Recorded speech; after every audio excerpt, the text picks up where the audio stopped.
Jagrata. In the end, perhaps the most spiritual of all words is the word done. That's very deep stuff, done. When you're done, you're done. What does that mean? It cuts through everything. It is the essence of deep spirituality. Right now, to understand done, you have to understand not done. And we are not done. What does it mean you're not done? Done with what? Done with everything, anything. We're very busy.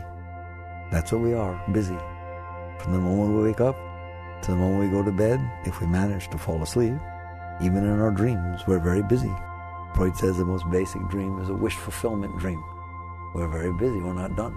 We have wishes we want to fulfill.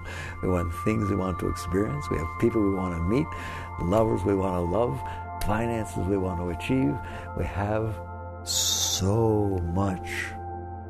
And it keeps the mind extremely active, and it keeps the heart extremely active. How active? A normal human being, and we all are, the mind and the heart are so active that we spend the vast majority of the experience of our life experiencing mind and experiencing heart instead of experiencing life. Even when we're out here awake, we're thinking of what we want, what we don't want, what we hope, what we dream. We're looking, we're analyzing. Our consciousness, awareness of being, is inundated and saturated with thoughts and with feelings. So, because of this, we're busy. That's the right word.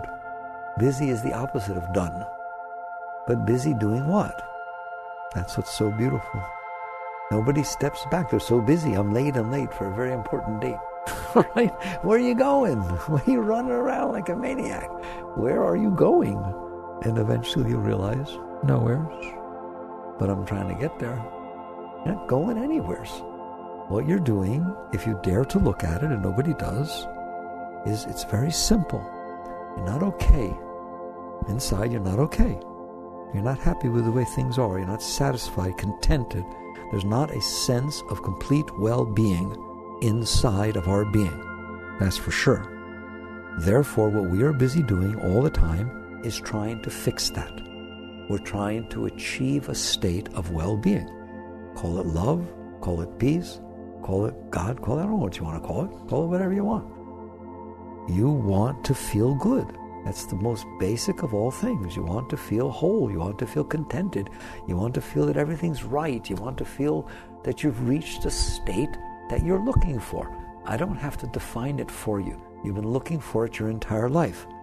It is what's missing that keeps you running. And so what a human being does is run after this. Run after a state of well-being.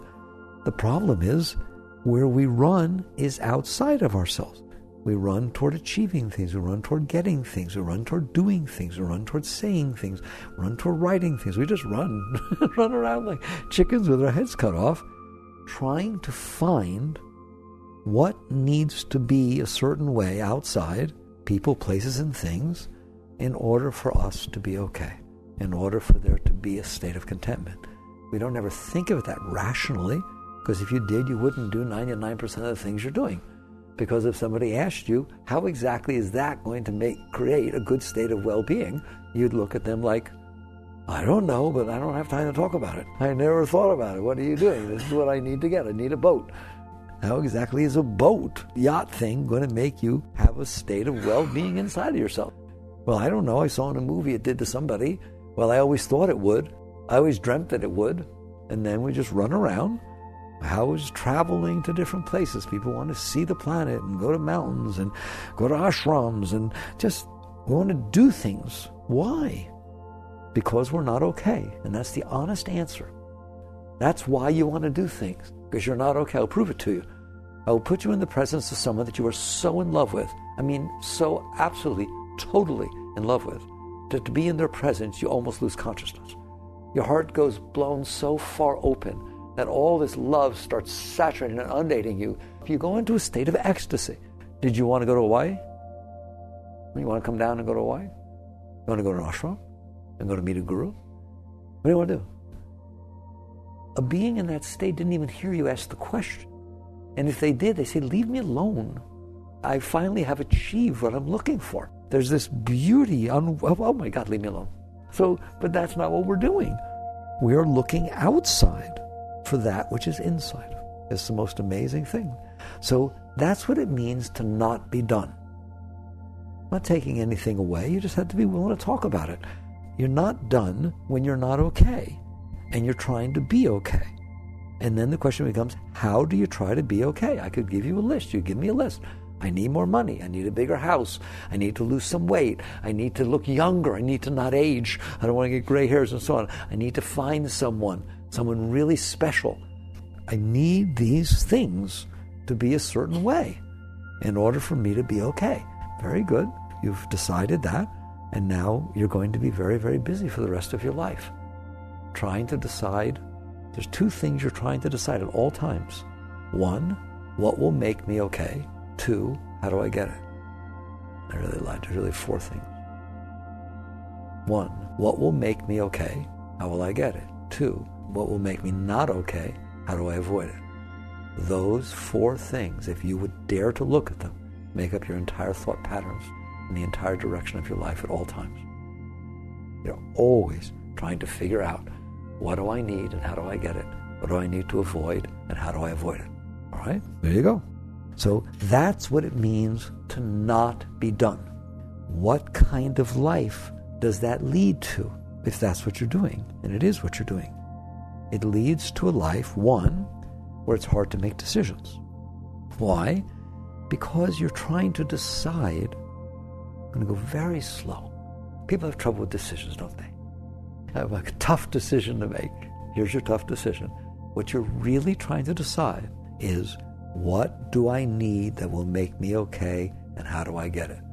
Come to me with any decision you need to make, any that you think is worth pondering over and worrying about. And I'm telling you, that's what you're pondering over. Will this make me okay? And how do I make it happen?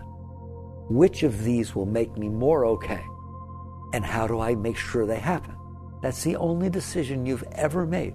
When you try to put on 3 blouses and stand before the mirror and look at them, you're not trying to decide which blouse to buy.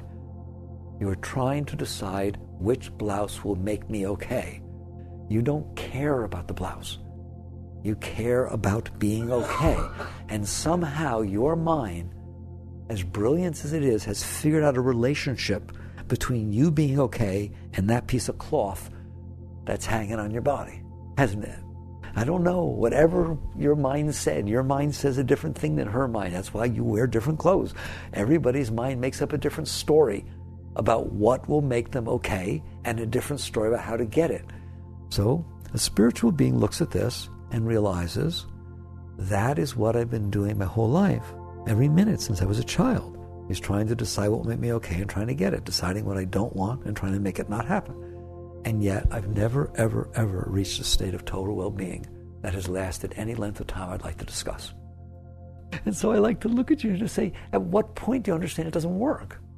At what point of your whole life doing the same thing, because you are doing the same thing every minute. You just change what it is you think will make you okay. Do you understand that? It used to be Barbie, it used to be a toy, and now it's a this or a car. It just changes what your mind says will make you okay. And it changes how you go about getting it. But you get to a point eventually where you just look at it and you say, I don't understand. I've been doing this my whole life, and I'm not okay. How do you know you're not okay? I'm still doing it. That's how you know you're not okay. Because every moment, if you watch your mind, it is trying to figure out what will make you happier. What should you eat? What should you buy? What should you wear? Where should you go on your vacation? Why are you doing all those things? Because you think they will make you okay. If you have more money, you'll be okay. If you find somebody, you'll be okay. If you get divorced and marry somebody else, you'll be okay. If you have another child, you'll be okay. It's just deciding what will make me okay, and then it's trying to decide what to do about it. And you just get to a point eventually where you realize, well, there's nothing wrong with that, nothing, except for one thing, one little thing. It doesn't work. It's never made me okay. Why am I doing this? why am I continuing to do this if it doesn't work?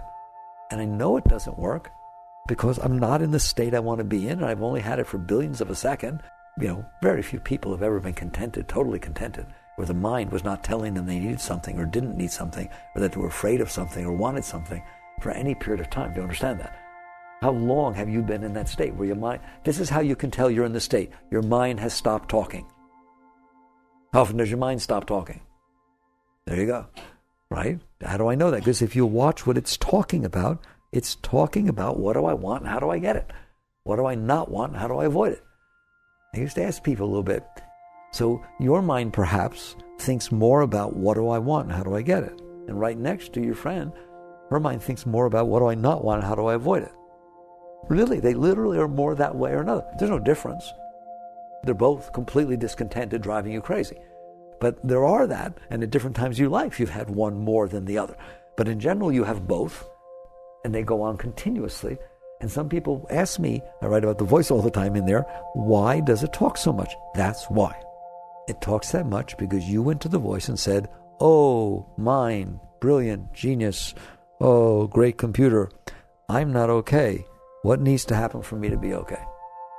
You don't realize that, but you did. You hired your mind to think for you. And so your mind is now busy constantly. I wish you would just watch it for a day. It's just constantly trying to figure out whether things are the way you want them to be or not the way you want them to be, or what could hurt you, or what could make you better, and how to get it, and what to do, and should you have said this, and you shouldn't have said this. Why? Ever walk away from a conversation and worry about what you said? Why would you do that? Because the purpose of the conversation was to be okay. And you're concerned that you said something that didn't work for the purpose. Maybe you said something the person doesn't respect you. Maybe you said something the person doesn't like you anymore. Maybe you said something you won't get the love that you need. All of it is founded upon what I'm talking about. That you are not okay, you are trying to be okay, and you have hired your mind in order to figure out how to do that. And your mind is constantly telling you what to do. It's a burden. It's a tremendous burden to carry. And you're going to carry it your entire life unless you do something. Your parents still carry it. Your grandparents still carry it. They just carry it about something else. If you end up in assisted living, you'll do things about that. You'll just do it about wherever you are, unless you do something about this. And so spirituality, we're moving toward done. That's what not done looks like. And now we know what we're not done with. We're not done with not being okay and trying to do something about it. Whew. God, that's very simple. That's the root. I'm not okay. Like if somebody asked you, what'd you do today? Try to be okay.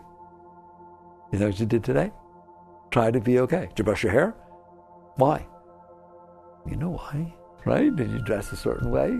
Drive a certain way? Did you try to get to work on time? Beep your rush and then worry about the train stopping you so you'd be late. Why? Because I'm trying to be okay. And so I need things to happen that will help me be okay, and I need things not to happen that will keep me from being okay. And I'm in here like, always pushing, always willing, always fighting, always struggling to try to be okay. And when I say try to be okay, it means either some positive thing or avoid the negative thing. Either way, up the scale. I'm trying to go away from negative and trying to go toward positive. In essence, more positive. Lower negative is more positive.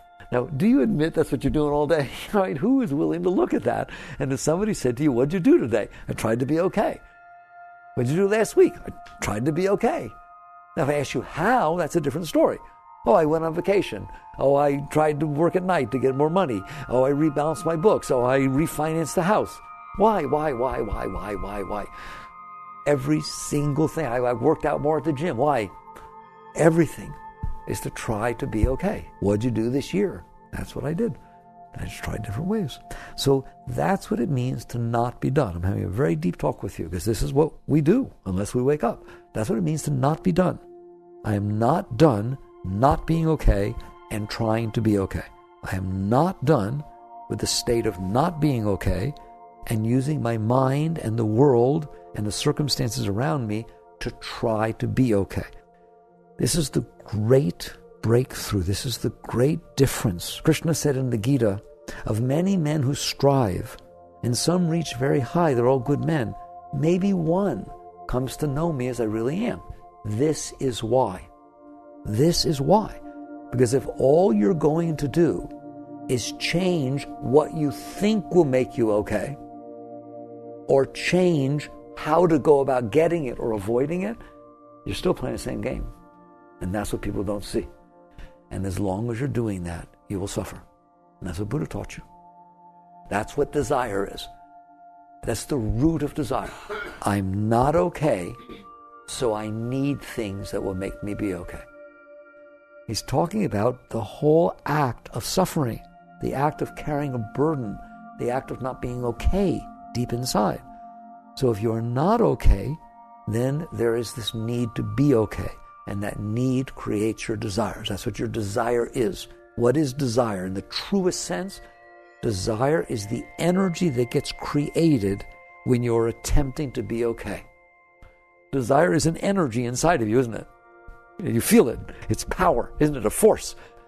It's just like a vacuum creates a force, because it's not natural. So if you have a vacuum, the forces around it, the energy, the world around it, are going to try and rush into that vacuum.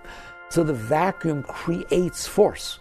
You inside, if you are not whole, there's a vacuum, there's a lacking. That is not natural. Therefore, it creates the antithesis of itself. It creates that which will attempt to solve itself. And that force that is trying to fill and make up for the lacking inside is desire. So it's what it is. The force that attempts to fill the void, that attempts to fill the lacking. And I don't care how the desire comes out. I mean, yeah, of course, from a social point of view, I do. But from a deep spiritual point of view, seeing it one way, seeing it another. You know, the fact that it's there, it's going to do something. And so now you carry this burden of need, the burden of desire, the burden of, the Bible talks about the fall from the garden, the burden of working by the sweat of your brow to try to be okay. That's how you should look at it. So that state of understanding is that something is missing inside. It is not whole. It does not feel complete. There is a lacking. Therefore, I am busy. It's not I think, therefore I am. I lack, therefore I think. I'm lacking inside, and so it creates all this noise. It creates all this, how do I not be lacking? Look what you do. You don't feel love. If I could measure what that does to you, how many thoughts you're going to have, how many feelings you're going to have, how many relationships you're going to get in, like how many things are going to happen because inside of you there is this sense of lacking. Some people don't feel it. They want to have careers. They don't want to have relationships. Don't think that it's natural. It just comes out different ways. I don't feel whole. I don't feel that people respect me, and I'm not comfortable with that. Not everybody feels that way, but if you feel that way, it's going to drive your thought patterns, isn't it? To try to figure out how to get them to respect me, and then how do I go about doing it, and then the whole action. And how many of these lackings are there? So it is because in the deepest inner state, we are not okay, that it creates this drive, this urge, this impulse, this desire to be okay. You don't have that when you are okay. You only have that when you're not okay. And so now it drives your entire life. It is everything you're doing, everything you're thinking, and so on. We are busy doing. This is the deepest talk you'd ever had. The Gita talks about doing and not doing, and being. This deep sense of non-doership. What does that mean? This is where it starts. If you want to understand non-doership, which is very, very deep, and in fact, it's what done is, all right? We're going to always go back to done. So non-doership is not an act of renouncing what you're not supposed to be doing. That's doing. Renouncing is doing. Not doing is doing, and doing is doing. They're the same. You're not done. You're not done. You're either busy doing or busy not doing. That is not what non-doership is. In the deepest sense, there is a state in which you are no longer playing this game at all. How does one go deeper? Until you reach the point, and there's only one point you have to reach, until you reach the point of seeing that doing is not going to get it done. That if you are not okay, employing your mind to figure out how everything around you needs to be for you to be okay, people, places, things, weather, everything needs to be in order for you to be okay, you will never be okay. How could you possibly be okay that way? Watch this. I'm not okay, but I've decided how I'm going to be okay. I've decided how to always be okay. All I need to do is control the weather. Here I made a schedule of how the weather's supposed to be. At different times of the year, different times of the day, temperatures, humidities, et cetera, precipitation. And so I'm turning that in. If it's that way, I'll always be okay. Well, now let's say someone actually came to and said that. And then said, what do you think? Is that a good plan? What would you tell them? And tell them you'll never be okay. Why? I'm not going to talk to you about it. I don't want to talk to you about it. You will never be okay. If that's the way that needs to happen for you to be okay, you'll never be okay. Why? You're not in charge of the weather. But if I was, no, I ain't iffing with you, right? You're not in charge of the weather, and if that's the only way you can be okay, you're not going to be okay. You didn't just do it with the weather. You say, well, that's stupid. What, are you kidding? Because you did do it about the weather. You did say I'll only be okay if it's not too cold today or if it doesn't rain when I want to go camping. You do it about the weather all the time. It's too hot. It's too hot. It's too cold. It's too wet. I can't believe it's raining. I don't want to go out. Like, it's not okay with you that the weather's okay. You can't be okay. But you also do it with every person around you. How they treat you, how they talk to you, how they treat other people, how they talk to other people. You're constantly defining how people need to be in order for you to be okay. And if they're not that way, you're not okay. And you don't just do it with people's behavior. You literally do it with people's thoughts. That's when I drew the line. When I noticed him doing that in there, I can only be okay if you think a certain way. What did you say? You can only be okay if she thinks a certain way? You can't even be in her head. You don't even know her. How dare you? How dare you even think about what she's thinking? They're her thoughts. They have nothing to do with you. It's none of your business. Get out of there. You don't even have a right to think about it. And you certainly have no control. She doesn't even have any control of her thoughts. How are you going to have? You don't have control of your thoughts. She has no control of her thoughts. But you can only be okay if her thoughts are the way you want them to be about you. And about other people, not just about me. I know how she's supposed to be thinking about lots of things, especially if I'm close to her. And so now, by the time you list the weather, plus people's behavior, plus people's thoughts, plus the economy, the stock market, every single thing, you have made up in your mind how it needs to be for you to be okay. Now, you might look at me and say, that's a bit of an exaggeration. Or let's see if it is. Therefore, when things are not the way you want them to be, you don't get upset. You don't ever find your emotions or your state of mind get disturbed when people do things that aren't the way you thought they should, and when people say things that you don't think that should be said, and when you find out that people are thinking things that you didn't think they were thinking, you get upset, don't you? Creates great disturbance. So you reach the point that you understand, I really have done this. I really have defined that the only way I can be okay is if everything out there is the way I want it to be, right? Everything, everybody's thoughts, everything, right? Otherwise I get disturbed and I'm not okay. Well, how about if I say to you, if you couldn't do it with the weather, you probably can't do it with the weather plus everybody else around you and all the world situations and everything in the whole world. Oh my God, it's unbelievable. So you'll get to the point where you realize this is not going to work. But you don't mean the particular thing you've defined.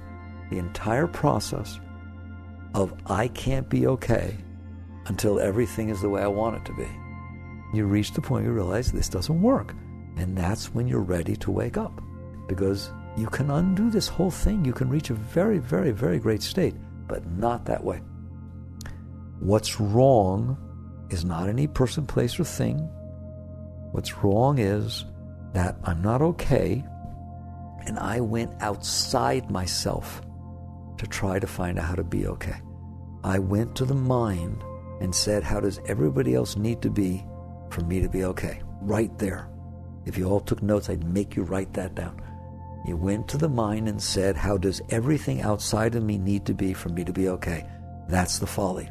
So now we've reached the point of seeing what it means to not be done. I'm not done with the process of I don't feel whole and I have a way I need things to be to try and be whole. And all I'm doing is trying to make that happen and trying to figure that out. I'm not done with that process. Okay, you're not done. Now let's talk about done. Done is serious stuff. Done means I am not going to give up on trying to feel whole. Spirit loves spirit. That is the most intuitive, deep sense of your whole being. I want to be okay. There is a deep, deep-seated inner drive to want to be okay, to want to feel whole, to want to have no problems. They just want to feel complete, light, beautiful, all right? So the way you've been trying to do it, I told you, is to go to the mind and say, oh, mind, how do I be okay? I asked you once before, what does the mind know? It only knows what came in through your senses. It's a computer, and the input that came in are the experiences you've had. And so the mind tries to put together the experiences it's had, including the movies and the books it read, and figure out how everything needs to be for you to be okay. And that's what's going to tell you. That's it. And then you're going to run around like a chicken with your head cut off. All right. The alternative is as follows. All right. The alternative is extremely deep. It is, okay, I'm not okay in here. Why? Wow. That was a very different question. Before it was, I'm not okay in here. What do I do about it? The difference? What do I do about it drives you outside. Why drives you inside. If you don't know why you're not okay, then you have no business asking, what do I do about it? You can't know what to do until you see what's wrong. So a spiritual being, a deeply spiritual being, the one who has seen that this entire process of what do I do about it just leads them into oblivion of neurosis and worry and tension and struggling and fighting and burden, reach the point that the next time they don't feel okay inside, they're okay with that for a moment. They're okay realizing, this is the root. The Buddhists say, go to the root. The root is I'm not okay, isn't it? Isn't that the cause of the whole thing? I already told you what it'd be like if you were okay. You'd be okay, wouldn't you? Wherever you were, it'd be fun. It'd be great. I love you so much that no matter where we go, I'm having fun. Where do you want to eat? I don't care as long as you're there. If I'm okay, aren't I? All right, how was the food? It was terrible. We both puked. We did it together, though. You don't care. If you're okay, you don't care. Oh, I love it. If you're okay, you're okay. If you're not okay, you're not okay. So that's where we're going to work. That's where a spiritual being works. So when they feel the not okay, they're actually comfortable with that. Why? That's the root. This is what used to drive my life. Now I'm watching it. I'm aware of it. I'm not freaking out to try and do something about it.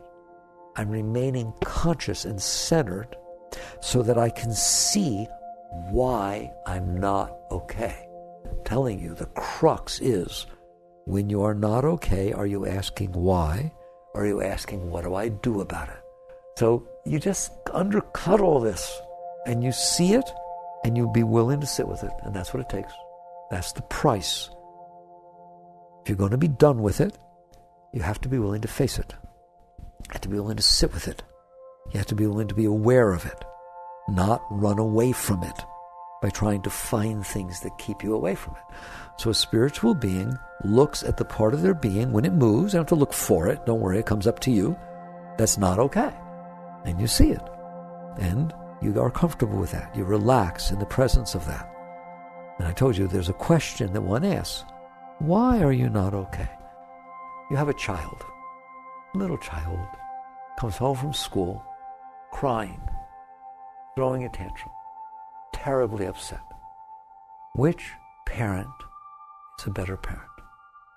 One, the minute the child comes home and they see the state the child's in, they just get in the car and they go rushing out to the school to figure out who did what's going on out here, how do I... Without anything, the other parent goes to the child, holds him, comforts him to try to find out what is wrong and how can I help you.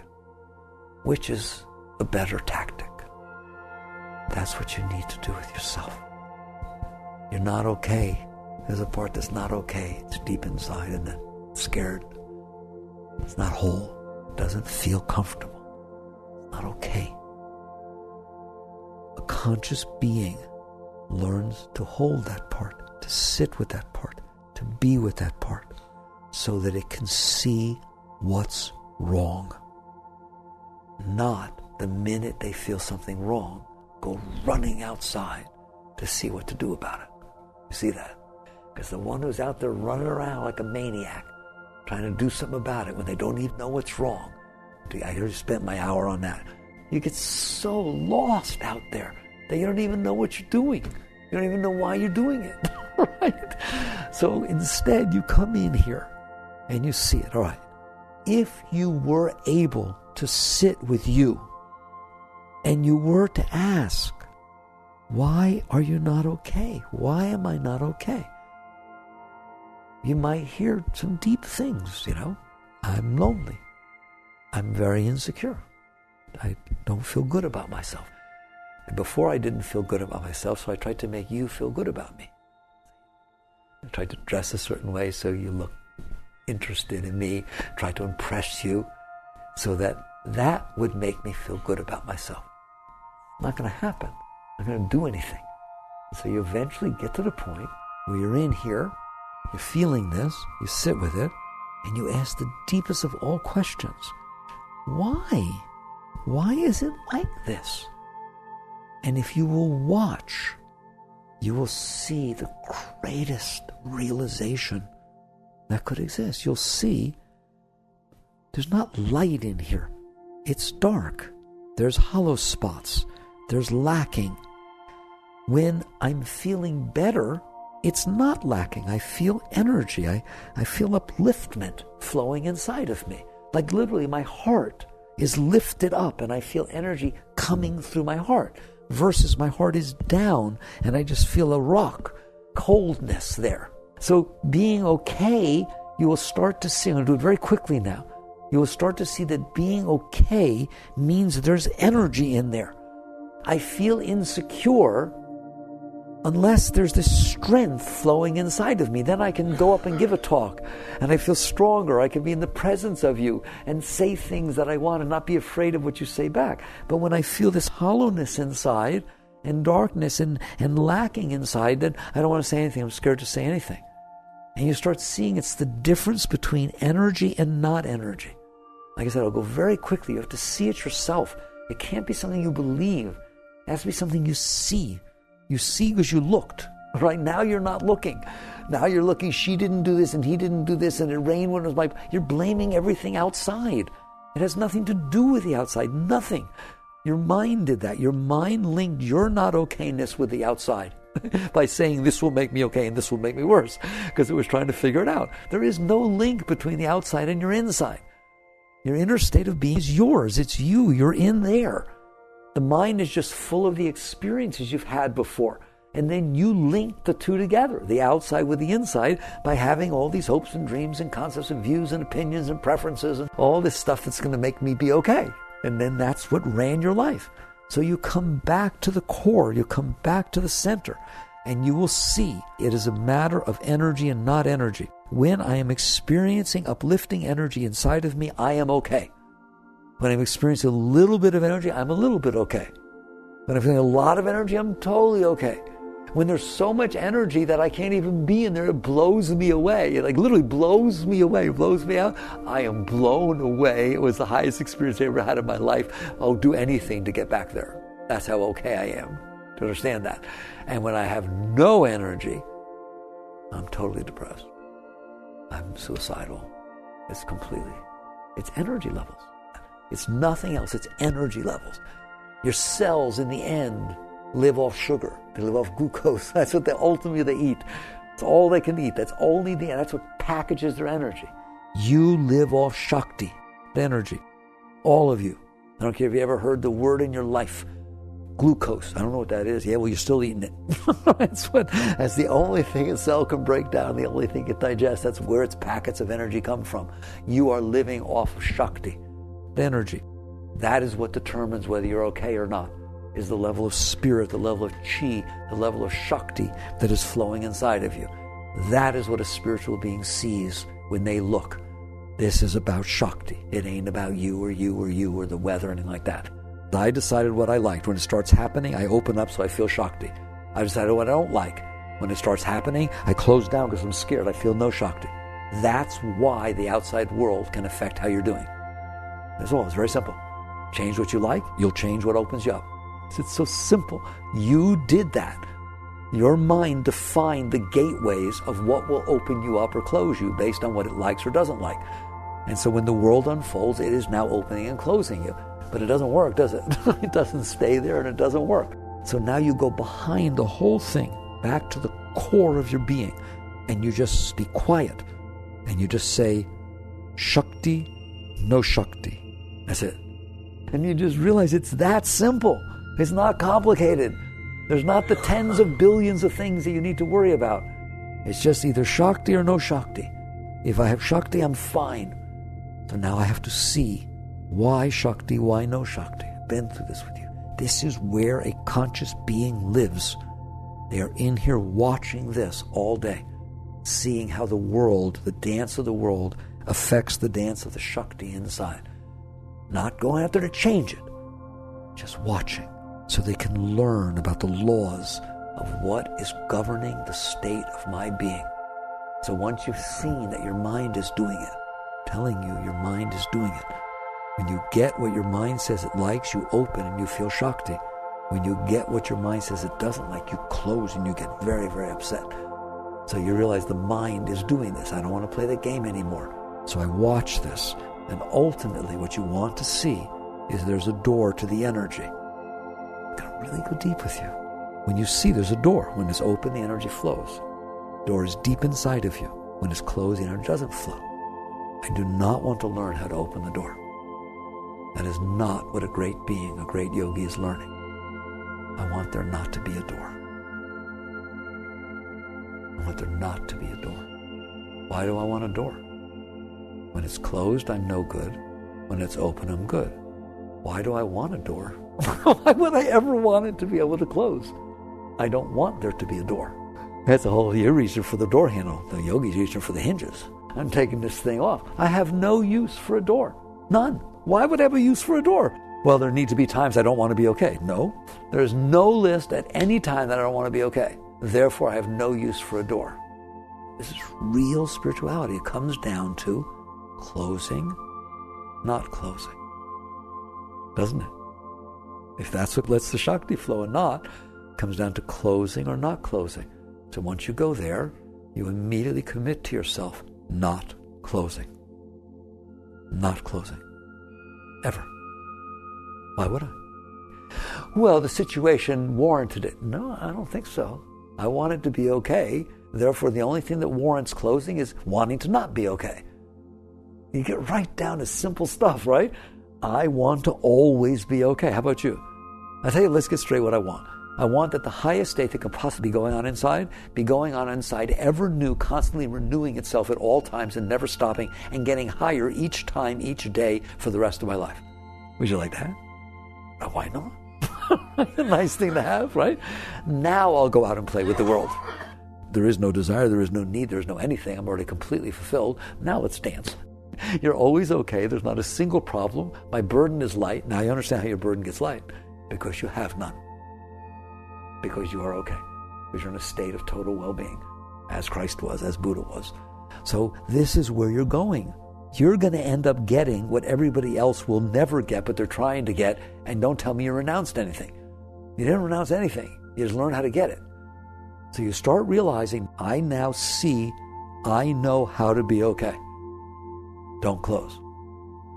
Whoa, it didn't sound anything like get married. It didn't sound like get a new car. No, don't close. Because closing blocks the Shakti. And so you start working with yourself. You start realizing, well, how could I not close? Don't close. Realize that what you want is that Shakti flow. And if that's what you want, then why would you close? There, that's the only logic I can give you. But she said something mean, okay? So here we got two things. She said something mean, but you're feeling ecstasy. Or she said something mean and you close and you feel terrible. Your choice. Your choice all the time. So can I stay open when she says something mean? Of course. Open is a state inside of you. She's outside. You're the one who tied them together. You tied them together. You said, no, it's not okay if she said something mean to me. That person hates your guts. She hates your guts. She says, tell everyone. that she sees. She just thinks you're the most terrible person, the most vile person that ever lived. She tells every single person to listen to it. That's the scenario. Like they just completely hate your guts for whatever reason. Is that okay? I hope you say yes. Otherwise, you won't be okay. You're the one who's deciding you won't be okay with that. If they want to do that, that's their business. Maybe it's fun. It's cute. It's fun that people hate you. Here's the list of all the people who hate me. It's like, it's whatever you want. There's no law that says it has to close you, is there? Where's the law? Show me. Your mind said it. Because your mind said, I'm not okay. The way I be okay is for people to like me. Therefore, this person is interfering with that. Not only are they not liking me, they're trying to get other people not to like me. Therefore, I'll never be okay. That's the logic your mind used. Here's the logic that a great being's mind uses. I'm okay as long as they stay open. That's the end of it. I don't have to go any further, do I? I'm okay as long as I stay open. Therefore, do I want to close because of what she's doing? No. We're both trying to be okay, but my way works. You have this right. It's your heart. It's your openness. It's your Shakti flow. It will be whatever you decide it will be. You see, it's not about right and wrong. It's about does it work or not? And so a great being only follows the path that works. And the path that works is, I will not close. Period. Ever. Ever. That's what I'm going to work with. I will not close. And your mind will fight you, and you will see that. Your mind will fight you because it is in the habit of closing over the things it doesn't like. It's in the habit. I close if I can't get what I want, and I close if I have to get what I don't want. The yogi gives up on that. I'm not going to play that game anymore. My mind might still play it, but I'm not going to play it with it. I'm not putting my heart into that. Instead of playing the game of I'm only okay if I get what I want and I'm not okay if I don't get what I want, I'm playing the game of I'm always okay as long as I don't close. And guess what? I am. I'm always okay as long as I don't close. Because then I get Shakti, and I get energy. And that's all I want is that energy. And so now you're playing a whole different game than everybody else. Third Zen patriarch. The great way is not difficult for those who have no preferences. That may have not made any sense to you before. Does it make sense to you now? One of the greatest writings that was ever written in any tradition. The great way is not difficult for those who have no preferences. In other words, I'm not going to play this game of what I want and what I don't want. So you're not going to get anything. No. I'm going to get everything. The only way you got that Shakti flow is when you got what you wanted. And then it went away when you had to have what you didn't want. I'm getting that Shakti flow by not playing that game. I just went right down to the source and said, open says me. And don't close. And now I have to go through this process of unlearning what I learned. You know what I learned? How to close. That is what you learn. I'm going to close if things are not the way I want, and I'm going to close if things are the way I don't want. That's what you do. You have to unlearn that. How? It's your business. Work with it. Techniques. Ultimately, you will see the process start. Don't do it. It'll start to complain that something's not the way you want. I'll never be happy. He's doing this. He's going out with somebody else. Oh my God. Right? There you go. And just very quietly say, I'll never be happy if I listen to you. That's the size of that. Because I can't control everybody else. I can't do everything, right? So I ain't going to be happy if I listen to you, so I ain't listening to you. He'll throw a tantrum. And you try not to close. And ultimately, I've taught you the highest technique. You're in there. You see the part of your being that's not okay, and you respect that. This is what's been running my life. This is what's been underneath everything. Wow, look at it. How powerful it is. How strong it is. That's the attitude of the self looking at that. Now you will see that circumstances in your life stimulate your old patterns of this is how I need it to be okay. That's how I need it not to be, or I'm going to be worse. You see these patterns. I'm not going with those patterns. How? Relax. That's what it boils down to. When it's all said and done, you see it and you relax behind it. You just relax. Well, how can I relax if I'm not getting what I want? Because you don't believe that getting what you want is what you really want. There's something deeper going on, which is I want to take the door off its hinges. I don't want you controlling my door by how you dress and who you talk. Do you understand that? I don't want a door. Now I'll deal with you with great love, great joy, Do whatever you want, because I love you anyway. You understand that? I don't need you to be okay. Doesn't mean I don't share my life with you. Do you see the difference? I'm fine. So net result is you come in here and you relax in the face of this process. You just keep relaxing. Just keep relaxing. And what you will do is find yourself in the presence of the door, and you'll see it opening and closing. And you now relax. When it's open, you relax. When it's closed, you relax. And by not going with the process, that door will fade away. And you will start to feel all this energy come up inside of you for no reason. A bird will take off. You'll get rushes of energy. Your breeze will blow across your face. You'll get rushes of energy. You'll see something so beautiful, a rush of energy. You'll see an ugly fruit in the supermarket, and it's so ugly, and you'll get rushes of energy. Everything. Why? Because you're starting to be an open being. It doesn't require how you want it to be. There's a mean person, there's a nice person. Wow, far out. Just anything. Somebody says hello to you, somebody doesn't say hello to you. Your mind says something nice, your mind says something mean. Your mind likes something, your mind doesn't like something. They're just things in the universe, all of which blow you away. Now you're done. Got you there, didn't I? That's done, isn't it? You're done. You're open. Nothing, even your own mind can't close you. Your heart starts to hurt because of what somebody did. It's a beautiful thing that you have a heart. And even the human heart is so sensitive. And you just see it and you feel compassion for it. You feel love for it. And everything that happens pushes you back into Shakti, into that state of ecstasy, into a state of joy.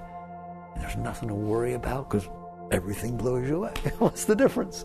And even your own thoughts can't bother you. As if your thought says something terrible, oh my God, I can't live without this. You look at it and you feel, I used to listen to you. Wow, look at you. And now you just come and go. You're beautiful. Everything's beautiful and everything throws you into Shakti. Now what is there for you to do? Nothing. Because all of doership was about trying to be okay. Now you are okay. You are okay. That's where I want you. And then life gave you the present of bringing situations in front of you that were beyond anything that you ever thought you could ever handle. And you're fine. And now you know that nothing will ever take away your okayness, ever. For eternity. You're getting pretty done, aren't you? What happens to the life of a being who's done? Maybe they get married. Maybe they have children. Maybe they're rich. Maybe they help people. Maybe they don't. I don't know. Life unfolds. It won't stop unfolding because you're done manipulating it and destroying it and beating it up. It is basically life will continue to unfold, except that you will be there with it, serving it, loving it, giving, being, instead of grabbing, taking, fighting. But the same life will unfold, all right? The truth of the matter is, as hard as you've tried to change life, you haven't done so good, have you? It still continues to unfold. This is what Lao Tzu meant by the Tao. The life that unfolds naturally, without you trying to make it be your life, because you're fine. You don't need it to be your life. You're filled with everything you ever wanted. Life will unfold. You will serve it. Why? Why not? It's what's in front of you. Why did you eat pancakes? Because they were there. Well, why didn't you eat waffles? They weren't. That's too simple, isn't it? No, it's pretty straightforward, all right? And that's the scenario. And you will just work with life, and that's the Tao. That's what Lao Tzu meant by the Tao. Just the natural unfolding of the harmony of you and life, because there's nothing going else than that. That is what done means. You are done, and you are in a very, very great state. It is higher than anything that anyone can ever give to anybody, is the fact that you are done, and that light will shine off of you and out of you. What light? The light that you are now living in. All right? The Shakti that is rushing up inside of you. You know how they say a bride is always beautiful? You're the bride at all times. It is the highest moment of your life every second, and it just glows off of you. Okay.